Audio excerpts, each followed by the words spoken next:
Hello and welcome back to another daily cribbage. We are playing against Robert. Good luck to you. We cut ourselves an 8, which is fantastic. And we get to throw away 10 jack, which is connected. And we have chances to get a big hand with our 3-4-4. Now, there's a nice way to play this out. We can play the 3.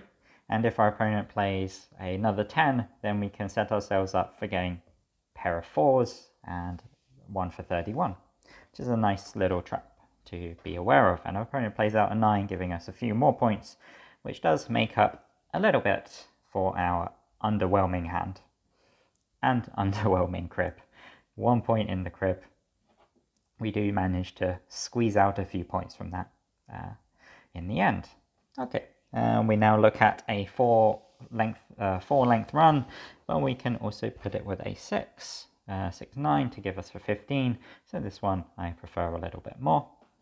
Of course, if you need 10 points exactly, you probably want to keep the double run, because the double run is the only one that really improves to, well, if it improves to 10 points more often than this hand.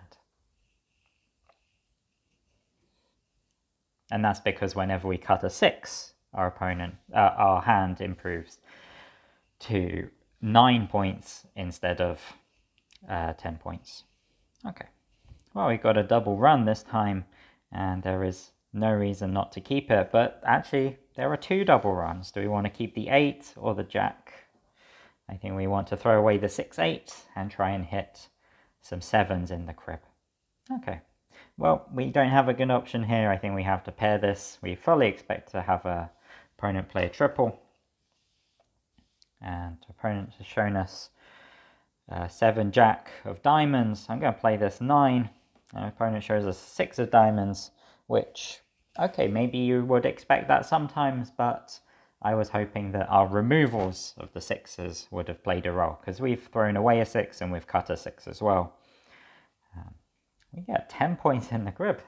That is impressive, and I will take those points. Okay, we've got 3, 4, 5, and we can pair that with a 8 or a queen. I think that by throwing away the 9 queen, we give our opponent the worst discard. So let's do that. We'll play out our 4. I think that leading a 4 or a 3 both are pretty good here. I get to offload an 8. The reason why the 8 is being offloaded is because our opponent doesn't have as many 10s, and the 10s in our opponent's hand that have 10s, we're not really scared about too much, because those hands are 7, 8, 10. Probably the scariest thing would be if our opponent had a 9 in those cases. Okay, so your opponent leads a 3. I'm going to try and be a little bit greedy here and play out the king. And why is this greedy? It's because I don't want to give my opponent lots of points if they've got 4s. Yeah, and that was what I was a little scared of, but opponent has 6 points, which, well, it could have been a lot worse if they had hit a double run. And this takes us to 71. Just after our opponent gets there. Okay, well, we know how much I like discarding 9 queens. I feel like I've discarded 9 queen not only in this game a lot, but in previous games a lot as well. I think it's very worth doing. If we needed more points in hand, we could throw away 8, 9, but 9 queen is good here. We could also consider throwing away something like 9, 2 as well. And I'll start by leading this 2. And the strategy is often going to be to play out the 5 next. I'm going to play the 5 because I'm very happy to be tripled, because I have another 5, so we get the quad out of it. Opponent shown us ace 2, 5, 9. Oh no, sorry, they didn't show us a 2. That was my 2. They've shown us ace 5, 9, jack. Opponent's a little bit behind of where they want to be. They want to be at 96 or so. Not quite there. So they want to be about 86 in order to get to 96. keep the double 4 ace queen here, throw away the 2 kings, get a 7, which is a few points, and we'll try and fake some of this flush. We'll try and fake the flush as best as we can. Let's see. But we're really signaling to our opponent that we have 4s at this point, because we've played an ace and a queen, so us having 4s here is not too big of a surprise. Opponent gets a massive hand, 20 points, puts them right into position, which is a shame, because we would have been in position with this hand. So we need to adjust our strategy after that. We are no longer in position. Our opponent has a fantastic position, which I'm still going to throw away 3 queen. I don't think it's worth sacrificing too many points for that, but our opponent does cut a 2. So this is going to be very hard now. I missed playing our Magic 16 here, which I think is actually very reasonable, because there are good hands that your opponent has here which will get a lot of points from the ace, namely the hands, say, that are 2, 3, 10, 10 jack. 2, 3, 10 jack is going to get a lot of points out of the ace, so we mitigate that a little bit by playing this way. If our opponent has another 10, they've pretty much already won, so we can assume they don't have it. Opponent has shown us 3 points, opponent has shown us that they have 1. So we will say good game, and we will go back and see where it all went wrong. So what is the tale of the game? We got a few points on the play, but opponent really got into position with that massive 20-point hand. Let's have a discussion about how the mindset should change when that happens. So at the beginning of this round, we find ourselves in a very terrible position, which makes a very big change, because up until this point, we were very happy. We managed to get position against our opponent, but with a huge 20-point hand, opponent storms into the lead. They have made their milestone at 96, and they have exceeded it by 6 points. So their opponents are 102 as the dealer, and we're at 91 as po. We look down at ace 3, 6, 7, 8, queen, and the discard isn't too difficult. There are 2 real options here for the discard, which I would really be considering. I guess there are others when I look harder, but the first one I see is ace 6, 7, 8, keeping 7 points, discarding 3 queen, which is quite good. And the other discard that I was looking at as well is also there's a 7 queen, but this is a pretty terrible discard. 8 queen, 7 queen, pretty bad. Guess a slightly better one than that would be ace queen. Yeah, so 3 queen, ace queen are probably the main things to consider. The point is that ace queen is a little bit safer in the crib. The ace makes fewer runs, and fewer runs compared to the 3. The only problem with throwing away ace queen is that you forfeit 2 points, 2 immediate points, and sometimes you forfeit more points when you don't hit, or when you hit something like a 6 or an 8 on top.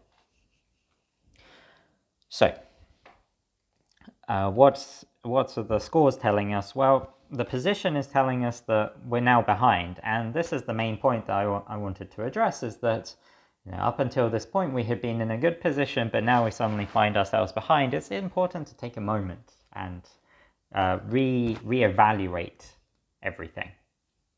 Reevaluate what you need to do, and realize how it changes what you need to do on the play. And the reason why you need to reevaluate these things is because the position, usually you think about positional advantages as things that change kind of slowly. But of course, when you get a big hand like this, everything can change immediately. So it's important to take a moment to work out what you need to do. And I think that it's one of the things that you can do here is to play hyper defensively, with the point being that if our opponent doesn't get enough points to go out in the next 2 rounds, then we have a very good chance to catch up. If we keep 6, 7, 8 in our hand, throw away, say, ace, queen, we're still getting 5 points. We're going to make it to 96. And we still have a chance to get out in the 2 rounds afterwards, finishing as pawn in 2 rounds' time. Well, in 3 rounds' time, sorry. So that is one possibility. The other possibility is that we need to hit something really good, which would say be cutting a 6 or an 8. This would give us a 12 points for our double run, plus 4 points for extra 15s with the ace, 6 and 8s. And so that would be a 16-point hand, and this takes us up to around 107 points. And it's possible that as the next dealer will be able to go out. So that would be another way that we could get into a really good position. I think that one maybe is a little bit more likely because we're relying on 6 outs. Actually, cutting a 7 is also pretty good for us because that gives us 12 points for the double run, and it gives us, there are also 4 points with the ace, so 7, 7, ace adds to 15 as well. Actually, there should be worth noting, if we cut a 6, that's actually 14 points, not 16. But there are 3 7s, 3 8s that give us 16 points, so that's plenty of outs. And those are maybe the ones that we should be playing too here. So as we're going on the play, then we can start to use that as we can start using that to sort of direct our strategy. When we cut a 2 here, that's pretty bad because we throw away 3 queen, so we're throwing away 2 points for our opponents. We're sort of neutral about seeing our opponent play a king. It probably means our opponent has sort of 5s in hand as well, so kings and 5s. They could have anything from a 6-point hand with, say, 5 with 3 10s that don't interact, or anything up to like 8, 12 points if they've got hands that involve 2 3s and 4s as well, and the king. So one thing to note here is that if our opponent does have a hand that is 2 3, so after they play the king, if they have a hand which is 2 3 10 king, something like this, then our opponent's got 10 points, and I was very worried about playing against hands that had, yeah, so there are a couple of thoughts here that I should get out, which is that I think leading the 6 is maybe not the best. I think that leading either the 7 or the 8 is pretty good. And the reason is because against 10s, it is nice to have the option to play out the Magic 16. By playing the 6, we sort of forfeit the option of playing the Magic 16. So this is something to keep in mind. And what is the Magic 16? Well, if we had played a 7 and then an 8 on top of this king, then we'd make the total 25. So if our opponent then plays a 5, then we'll be able to play our ace in order to get to 31, and that scores us a couple of more points. Of course, one of our goals is to get extra points in order to try and get out in order to finish the game as the next dealer. But that goal sort of starts to subside a little bit when we cut the 2, because that isn't really one of our outs, and we need to get now extremely lucky as the dealer, or we need to get a lot of points on the play, and that's really not happening. So another thing we can hope for when we cut a 2 is that our opponent doesn't have many points at all. We go to the other end of the spectrum of results, and the spectrum of results is either we do really well or our opponent does extremely poorly, and this is, I think, all we can hope for at this point. So if our opponent has a really terrible hand, king, queen, 6, 8, something like that, then it's possible that we get a few points. Of course, our opponent doesn't have many terrible hands, That is the thing about terrible hands, is they appear with low frequency because you have no incentive to keep terrible hands. Opponent did have a 5 of clubs. They are playing out their flush very well. So we missed an opportunity to capitalize on our opponent having this 5-10. But on the other hand, if our opponent does have a different kind of 5, or a different way of making 15 with their 10, then our ace is actually terrible to play as a Magic 16. And why is that? It's because, let's say our opponent has a king for ace in their hand, then once we play out our 7 and 8 in order to make 15, our opponent would probably play a 4, make it 29. We play our ace for 30, and our opponent plays an ace that not only gets them a pair, but also gets them 31, so it gets them 4 points. And that can be a thing to avoid. You don't fully avoid it by playing 6 and 7 here. In fact, you sort of open yourselves up to other hands. I think it's better to play 6 and 8 instead. So potentially it's better to play the 8 than the 7. Yeah, that's a takeaway, I think, for me. But in general, you want to avoid making the total 31 for your opponent with your Magic 16s. So you've got to be very wary of that. Of course, the difference for our opponent playing, whether we play out our Magic 16 or not, in the best case scenario for them, they would be able to get 4 points. If we play it slightly differently, we'd be able to stop them getting 4 points, but they would still get 3 points out of it. And the very, very worst case scenario would be if our opponent had a 15 made of a king, a 2, and a 3. So not only is it bad because the 2 on top also combos with that and gives them lots of extra points, maybe even a 12-point hand. But when we play out if we were to try and play out our Magic 16, say we played our 7, King, 8, 7, King, 8, we'd be making it 25. Our opponent plays a 3, we play our ace, and opponent plays a 2.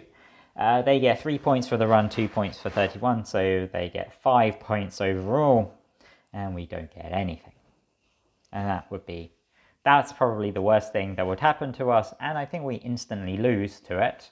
So there's a question here of whether we mind that.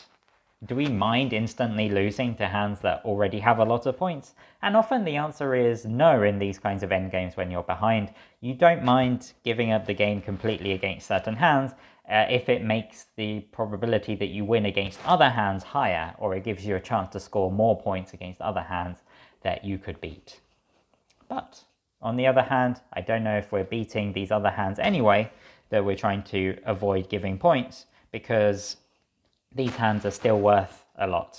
King 5, and then if our opponent has lots of extra points, as they did in the game, they've got this Queen and Jack, they get 9 points overall. It does take them, so their hand already takes them up to 112, and we already know they have at least 2 points in the crib, so they're at 114 at least. This means that they are in very good shape to go out as pawn, whereas we need 20 points in order to go out, which is extremely rare. We of course have outs here. The game is not over until it's really over. There are still hands that we could get that would make us win, but it's just extremely unlikely. So potentially it is. So I think the takeaways here was to probably play the 8 here over the 7. And if we are playing out the 8 anyway, then I think it's absolutely fine to lead the 8 in this particular position. Also, leading the 8, we have some removal against 7s and 8s, whereas by leading the 6, we don't have any removal against 9s. So I think for all these reasons, it's a really good idea to lead either the 7 or the 8. It also keeps open the possibility of the magic 16 if we really feel like we need it. So I hope you got something out of this one. It was a tough game, but hope you enjoyed. I will see you next time. Bye for now.